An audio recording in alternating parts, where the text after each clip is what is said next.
Hello बच्चों। तो देखें यहाँ आज का हमारा टॉपिक है कि एम्पियर सर्किट लॉ क्या है।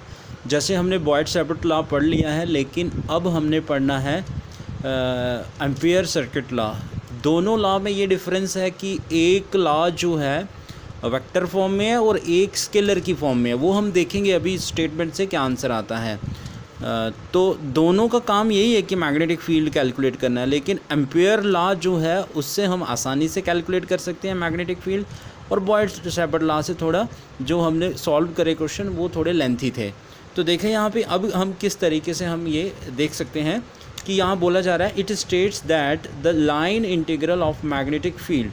तो सबसे पहले बेसिक आपको याद रखना है कि लाइन इंटीग्रल क्या होता है। इंटीग्रेशन का एक साइन हो, इंटीग्रेशन का अगर एक साइन हो तो हम बोले ये है लाइन इंटीग्रल। अगर दो साइन होंगे तो हम बोलेंगे सरफेस इंटीग्रल। अगर तीन होंगे तो हम बोलेंगे वॉल्यूम इंटीग्रल। तो आपके सिलेबस में ये लाइन इंटीग्रल, ये सरफेस इंटीग्रल और ये वॉल्यूम इंटीग्रल, ना आपके सिलेबस में वॉल्यूम ना सरफेस, सिर्फ कौन सा है लाइन इंटीग्रल आपके सिलेबस में है।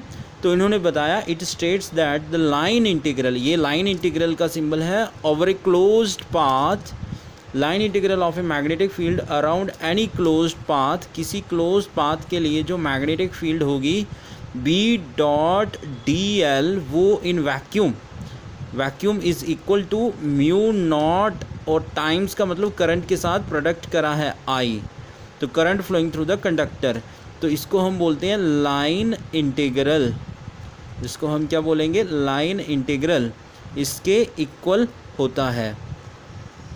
तो यहाँ पे पैरामीटर जो आ रहे हैं आपके पास, वेयर म्यू नॉट क्या है, ABSOLUTE, एब्सोल्यूट परमीएबिलिटी है। ये परमीएबिलिटी है इन कहाँ पे है, ये इन फ्री स्पेस में, इन फ्री स्पेस में ये परमीएबिलिटी है।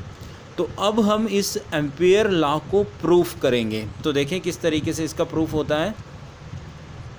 तो देखें हम बॉयड सर्किट लॉ और एम्पियर में क्या डिफरेंस देखेंगे कि सबसे पहले लिखना है B dot D L close integral, B dot D L close integral mu naught I के इक्वल होता है ये एम्पियर लॉ। तो इसके लिए हमने क्या करा कि एक कंडक्टर लिया एक्स वाई, जिसमें करंट फ्लो कर रही है एक्स टू वाई डायरेक्शन में करंट फ्लो कर रही है, और इस कंडक्टर के अराउंड क्या है, स्पेस है। इस कंडक्टर के अराउंड क्या है, स्पेस है। और ये ओ पॉइंट ले लिया हमने, और ऐसे बना सकते हैं इसको, और यहाँ से ले लिया हमने आर डिस्टेंस, किस पी पॉइंट का हमने ये डिस्टेंस लिया। तो इसका मतलब अब हमारे पास बॉयड सर्किट लॉ में करंट एलिमेंट कंडक्टर के ऊपर लेते हैं, लेकिन एम्पियर लॉ में कुछ अलग होता है।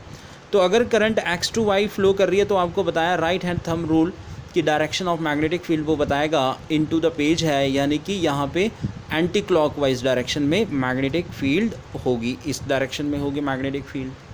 तो जो टेंजेंट होगा वो बताएगा डायरेक्शन किसकी, जो यहाँ पे जो टेंजेंट होगा वो बताएगा direction of magnetic field B. और डॉट का मतलब डी एल और बी दोनों सेम डायरेक्शन में है, तो ये डी एल वेक्टर भी इधर ही आएगा। और दोनों में एंगल कितना होगा, दोनों में एंगल 0 डिग्री। लेकिन बॉयड सर्किट लॉ में एंगल कितना रहता है, 90 डिग्री। तो अब आप यहाँ पे बताएंगे कि मैग्नेटिक फील्ड, यानी कि आपको प्रूफ करना है बॉयड सर्किट लॉ। तो इसको प्रूफ करने के लिए थोड़ी सी थ्योरी लिख लेंगे आप, वो मैं यहाँ पे बता दिए देता हूँ आपको। तो आपने क्या लिखना है कि स्टेप ऐसे फर्स्ट मान लो, तो मैं ये पहले ही लिख लेता हूँ ताकि आप टाइम बच।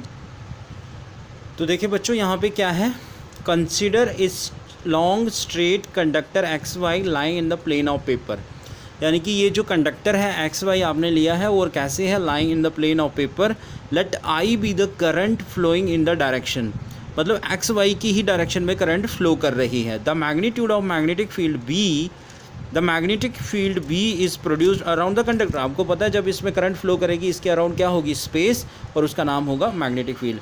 Late theta be the angle between B and d l, B और डी एल में एंगल थीटा है और वो कितना है, 0 डिग्री। सब ये आपको देख के ही लिखना है।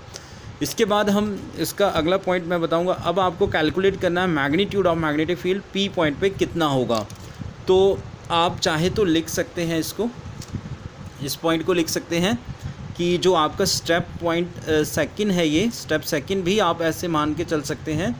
The magnitude of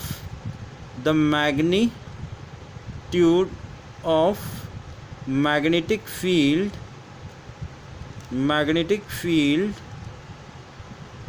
B vector at point, कौन से पॉइंट पे, at point P at a distance R from the conductor is given by कितना होगा, वो इतनी मैग्नेटिक फील्ड होती है म्यू नॉट आई अपॉन 2πr। तो यानी कि मैग्नेटिक फील्ड किसके इक्वल है, इस पॉइंट पे मैग्नेटिक, आपने पहले ही बॉयड-सैपर्ट लॉ की एप्लीकेशन पढ़ी है, तो यहाँ पे मैग्नेटिक फील्ड क्या होगी, म्यू नॉट आई होगी। आई करंट फ्लो कर रही है, म्यू क्या है, परमिबिलिटी है फ्री स्पेस में, 2πr क्या है इसका, सरकमफ्रेंस ऑफ सर्कल। तो ये आपने एक्सिस पे मैग्नेटिक फील्ड कैलकुलेट करी है, वहाँ से ये आंसर लिखा गया है।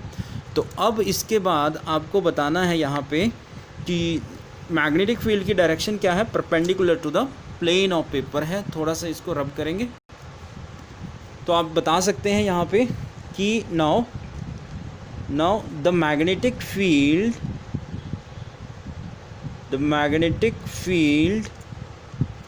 Are perpendicular to the plane of paper and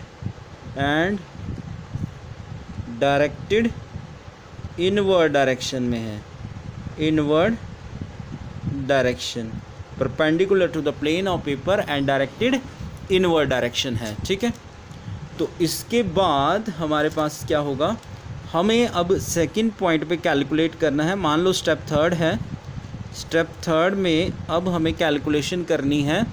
calculation करेंगे बी, ऐसे लिख लो, कैलकुलेशन करेंगे हम बी डॉट डी एल की कैलकुलेशन करेंगे क्लोज सरफेस के लिए। तो कितना आएगा, तो आपको पता है ये पड़ा हुआ है, B dot D l is equal to dot को हटा के क्या आता है, बी कॉस थीटा, डॉट को हटा के कॉस थीटा और डी एल, तो ये क्लोज इंटीग्रल। अच्छा, बी को कांस्टेंट है, बाहर ले आए, थीटा कितना होगा 0 डिग्री, तो कॉस 0 1 होता है, तो हम क्या लिख सकते हैं डी एल। तो यानी कि सरकमफ्रेंस ऑफ सर्कल, इसकी वैल्यू कितनी होगी, d l is equal to 2πr के इक्वल होगी इसकी वैल्यू। तो आप यहाँ पे क्या लिख सकते हैं, बी 2πr है। तो यही हमने कैलकुलेशन करी है, बी डॉट डी एल इसके इक्वल है। तो ये सेकेंड इक्वेशन, फर्स्ट इक्वेशन की वैल्यू इसमें पुट करें ज़रा। फर्स्ट इक्वेशन की वैल्यू जब आप इसमें पुट करेंगे तो देखेंगे क्या आता है। तो जब आपने यहाँ पे close integral B dot D l है ऐसे, इज इक्वल टू बी की वैल्यू कितनी थी, वो म्यू नॉट आई अपॉन 2πr है, और मल्टीप्लाई में क्या आ रहा है 2πr, तो इससे ये गया। तो close integral B dot D l is equal to mu naught I. This is the Ampere circuit law. तो एम्पियर सर्किट लॉ जो है आपका एक स्केलर की फॉर्म में है, स्केलर की फॉर्म में इसीलिए क्योंकि यहाँ पे डॉट लगा हुआ है, और बॉयड-सैपर्ट लॉ जो आपका एक वेक्टर फॉर्म में है, वहाँ उसमें क्रॉस आता है। तो ये आपने ध्यान रखना है।